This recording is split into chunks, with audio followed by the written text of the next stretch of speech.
Yeah, you know, I think this would go actually much quicker if I would, let's say, had kept the persona which Michelle had equipped just recently. If I brought that persona with me, but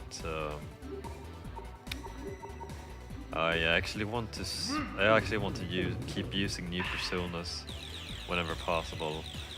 And that's why I just disregard what I've been using before, and I just keep going. I do try to build up my arsenal of personas based on the boss. If I have a hunch of what kind of attacks he's going to use. But let's say that I've actually trained up a really powerful persona, but he is rank 8. I still swap him out, because yeah, I think it would be pretty boring to keep using the same one over and over. I think I actually read about people who play this game and they were using their starter personas for a very long time. I don't know if they've actually finished the game with them, but how would you... I don't see how you could actually even do that. I mean, the spells the starter personas have are just so... Eventually they become so weak, it's no point in actually using them. Well, actually, maybe I was reading that wrong. Maybe they were using it for a long time and then they just swapped them out. I don't know, but still... Just looking back, I can't believe I actually used the starter personas myself for so long. I could have swapped them out earlier if I wanted to. But I think it took a while for me to actually completely grasp the concept of having to gather all these spell cards before I could even... so I could summon new ones. I wasn't really actively trying to gain new personas in the beginning. But I do that now. I just... yeah, if I know what the boss is going to use, or what kind of attack he's going to use, I just try to build my arsenal based on that, and then I just... yeah, I disregard if I even have personas with me, which are, you know, quite powerful, regardless of what type of enemy I'm going to be facing. Some of them have just had some very powerful skills. For example, the ones with photon cannon, that's a pretty good example. I think that spell is just going to keep kicking ass, regardless of levels. I'm not sure what kind of stat the damage that spell is based on, but yeah, for being just one spell, it does a lot of damage to all enemies, disregard if they're in groups or not.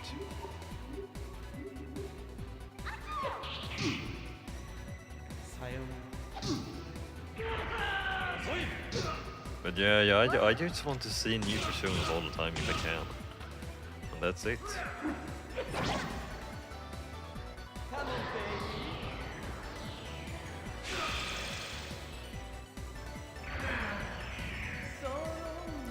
Also, I think it's just... I don't think it's really necessary, because when you're at the point where you can summon some really strong personas, I think some of them actually have spells which makes it really unnecessary to use photon cannon, I think. But yeah, I'm not too fond of actually using tactics which are cheap and fast. I'm not really enjoying if I will keep using that. Well, it just happens to be that the fusion spell I actually been using for a lot now. It just happens to work pretty well. I don't really have anything else which can take out a lot of people.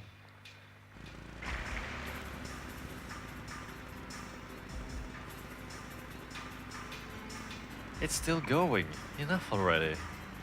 Now what? Xingyan.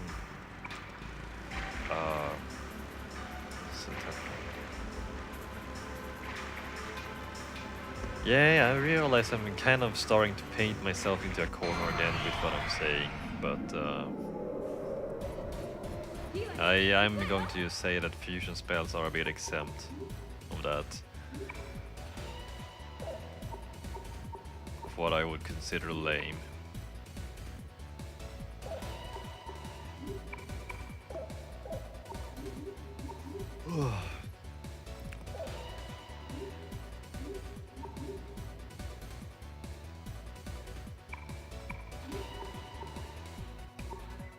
Because, well,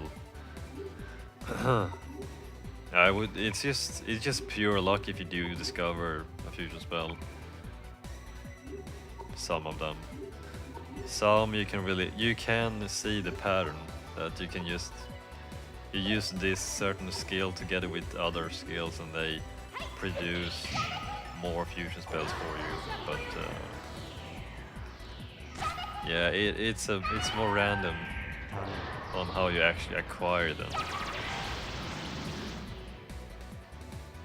I mean, yeah, because now I just have to look at in the demon compendium and see, oh, does this persona have a photon cannon or whatever? And if it does, you can just, I'm just going to summon him and keep using him after that. I can't really say that I have been very successful with fusion spells in terms of unlocking powerful fusion spells which are very effective against everything. I would say this one is actually this one is quite nice because I think it's actually based on almighty damage, which is an independent element which is affected by nothing.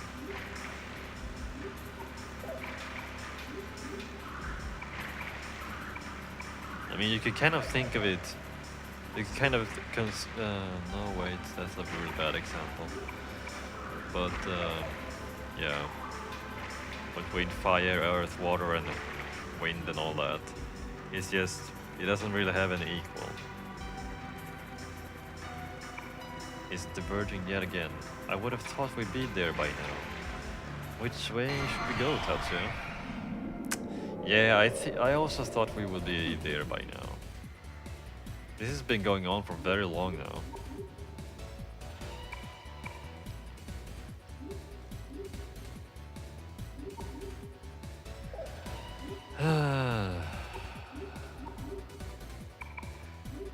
I am seriously bored with this. I would have been a little bit less bored if I could actually steer the boat myself, but I can't.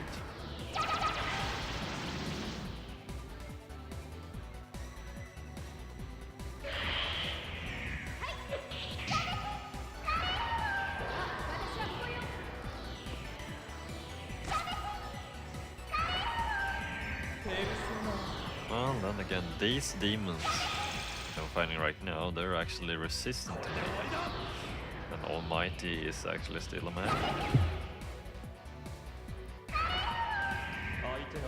Yeah, I think it's really good that the enemies are very diversive when it comes to what you actually need to defeat them. But then again, once you figure out what their weaknesses are or how to beat them fast, it's just they're not really a threat anymore. I mean, at the beginning I was, I remember those fishies inside the shrines. I was avoiding them as soon as I saw them for a good while because I couldn't really counter photon cannon. But yeah, then after I got hold of some lightning spells, it wasn't really a big deal anymore.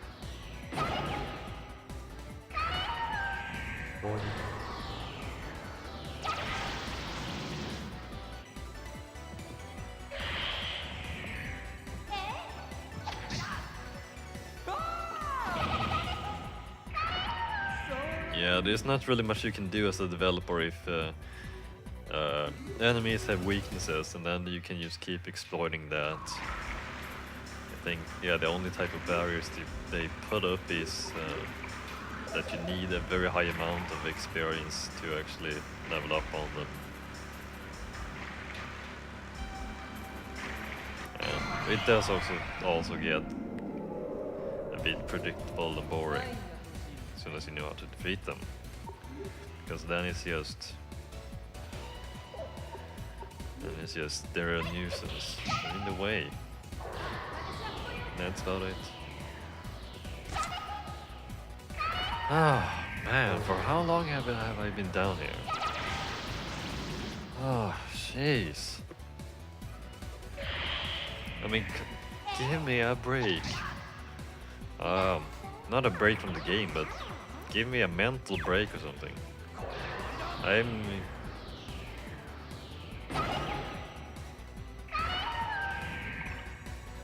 getting tired of fighting these guys.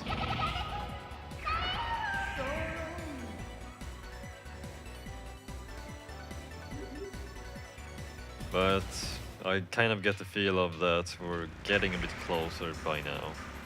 We've gotten a bit closer by now, judging based on what the characters have been saying whenever we have reached a junction.